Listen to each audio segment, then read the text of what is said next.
Jadi hari ini memang sengaja Mas Ketum pengen ketemu ya dengan anak-anak, adik-adik mahasiswa yang dulu ya program ini digagas oleh Pak SBY. Waktu itu namanya Bidik Mis apal ya, sekarang KIP. Jadi kalau sekarang itu tinggal ganti casing. Jadi program ini dulunya diawali oleh Bapak SBY. Ya. Jadi kalau pemerintahan sekarang ngelanjutin ya. Dia ganti warnanya. Dia ganti kulit, namanya KIP. Teman-teman, adik-adik mahasiswa nanti akan diberikan kesempatan untuk menyampaikan aspirasi kaitannya dengan aspirasi teman-teman anak muda terutama dan mahasiswa pada umumnya. Ya, tolong nanti adik-adik menyampaikan, dan satu hal lagi tuh mungkin nanti kami perlu diberikan motivasi kaitannya dengan pengembangan UMKM tuh. Dan sama-sama nanti kita doakan agar Safari Ramadan Ketum yang dimulai dari DKI Jakarta merupakan satu kebanggaan buat kita tuh. Jadi mulai awalnya adalah di DKI Jakarta, insya Allah nanti kalau Ketum berkenan lagi kami akan lakukan lagi dan akan menyambut dengan gembira. Kita pengen setelah ini perjuangan Ketum dan kita semua harus mencapai benar-benar tujuan yang kita inginkan. Yaitu apa? Melakukan perubahan dan perbaikan. Tentunya lewat apa? Lewat kontestasi Pilpres 2024 nanti. Kita harapkan, kita doakan agar Ketum bisa berlaga dan mampu memenangkan Pilpres 2024 nanti. Amin. Amin. Saya tentunya hadir dalam sebuah sukacita, bukan hanya untuk bersilaturahim, tapi juga untuk mendengarkan aspirasi, mendengarkan harapan dari masyarakat yang ada di sekitar Cipayung, Jakarta Timur ini, termasuk khususnya dari generasi muda kebanggaan kita. Saya juga ingin menyapa secara khusus karena saya lihat ini sangat berbeda, yaitu generasi muda para mahasiswa-mahasiswi, terutama dari kampus atau Universitas Kusuma Negara. Saya tadi mendengarkan dengan baik apa yang menjadi harapan dan doa baik dari kita semuanya. Mudah-mudahan di hari yang mulia ini, di bulan yang penuh dengan keberkahan ini, di bulan suci Ramadan, semua doa baik kita, harapan kita untuk diri pribadi, untuk keluarga, untuk masyarakat, bangsa dan negara kita dikabulkan oleh Allah Subhanahu wa taala. Amin. Indonesia untuk semua, bukan hanya untuk segelintir kelompok saja. Jangan sampai yang kaya makin kaya, yang miskin makin miskin. Setuju? Kita ingin Indonesia benar-benar menjadi rumah yang nyaman untuk kita semua. Itulah harapan dan fokus dari perjuangan Partai Demokrat. Satu, tadi memberdayakan, memajukan sektor ekonomi real, yaitu UMKM sebagai penggerak, sebagai motor ekonomi nasional. Yang kedua, meningkatkan kapasitas sumber daya manusia bangsa melalui pendidikan yang berkualitas, yang juga terjangkau, dan tentunya melalui sektor kesehatan yang juga semakin baik ke depan.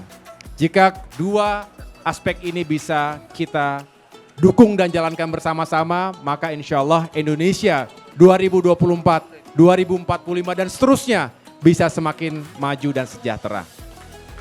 Mudah-mudahan doa dan kebersamaan ini bisa menghadirkan sebuah spirit baru untuk perubahan dan perbaikan untuk Indonesia yang semakin baik di masa depan.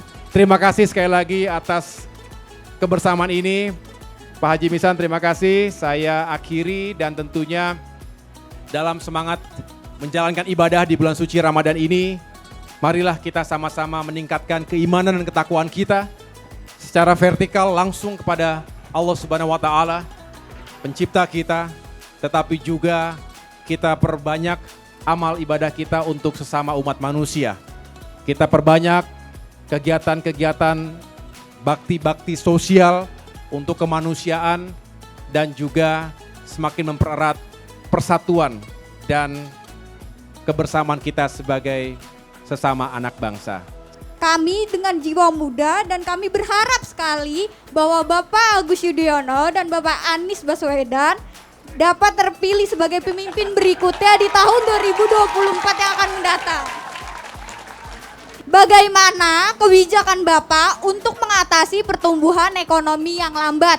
Sedangkan di negeri kita ini dapat dikatakan bahwa lowongan pekerjaan itu sangatlah kecil, Pak.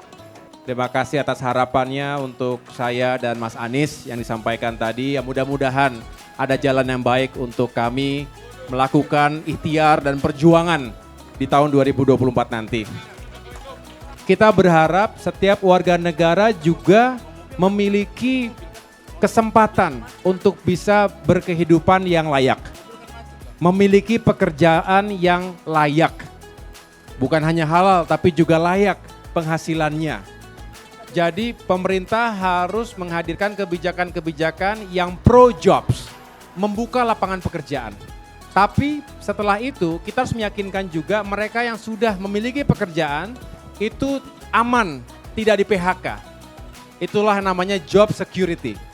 Jadi diyakinkan agar dunia usaha juga tidak mengalami kolaps, tidak mengalami goncangan yang berlebihan, sehingga tidak harus mem-PHK para buruhnya, para pekerjanya. Nah ini terjadi di sana sini, baik itu di pabrik-pabrik yang kita kenal menyerap tenaga kerja yang besar, ya, konveksi misalnya, otomotif, maupun pabrik-pabrik yang skalanya lebih kecil. Ini saat ini sedang struggle, mengalami kesulitan untuk bisa tetap mempertahankan pekerjaan, lapangan pekerjaan bagi buruhnya. Apa kiat-kiat dari Pak Ketum yang dari Demokrat ini untuk kiranya meningkatkan UMKM yang sudah ada ini? Termasuk juga kita berharap UMKM kita bisa kita dorong untuk semakin baik dalam platform-platform online, platform digital.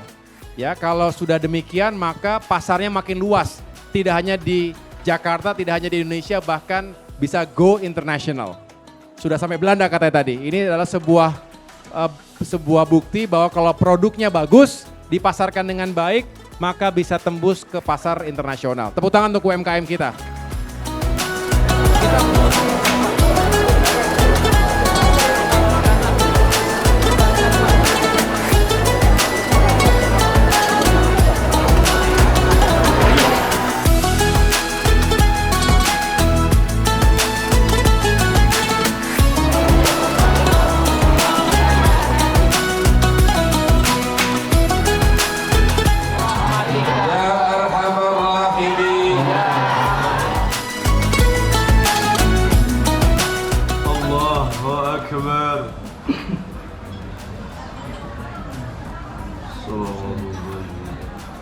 Assalamualaikum warahmatullah. Assalamualaikum warahmatullah. Nas'alukal ijabah al-Fatihah. A'udzubillahi minasyaitonir rajim. Bismillahirrahmanirrahim. Mas Agus itu kelihatan sekali sosok yang pinter, yang tegas. Semoga 2024 Indonesia bisa punya pemimpin seperti Mas Agus. Semoga bisa membawa Indonesia menjadi lebih baik lagi, terutama bagi fresh graduate agar dapat lowongan pekerjaan yang lebih banyak lagi. Hari ini spesial, tentu kita menyambung silaturahim di kediaman Bapak Haji Missan, salah satu kader Utama Partai Demokrat di DKI Jakarta, beserta juga Pak Mujiono, Ketua DPD Partai Demokrat di DKI Jakarta. Kami bersama-sama dengan berbagai kalangan masyarakat tadi didominasi oleh generasi muda, mahasiswa-mahasiswi yang juga berasal dari berbagai perguruan tinggi, termasuk para pelaku UMKM yang selama ini juga merupakan pembinaan dari Partai Demokrat di DKI Jakarta. Tujuan utama dari Safari Ramadan ini tentunya ingin menyapa masyarakat, juga sekaligus mendengarkan aspirasinya, menyerap apa yang menjadi permasalahan saudara-saudara kita hari ini, terutama terkait dengan ekonomi dan kesejahteraan, termasuk juga isu-isu lainnya. Kalau tadi saya mendengarkan aspirasi dari mahasiswa terkait harapan akan lapangan pekerjaan yang lebih baik untuk mereka semua sebagai generasi penerus bangsa. Selebihnya tentu ini merupakan tradisi yang terus insya Allah akan terus saya jalankan dari waktu ke waktu bersama dengan para kader dan simpatisan Partai Demokrat dimanapun berada. Jadi itulah tujuan kami datang hari ini dan sekali lagi senang bisa bertatap muka dan berdiskusi dengan berbagai kalangan masyarakat.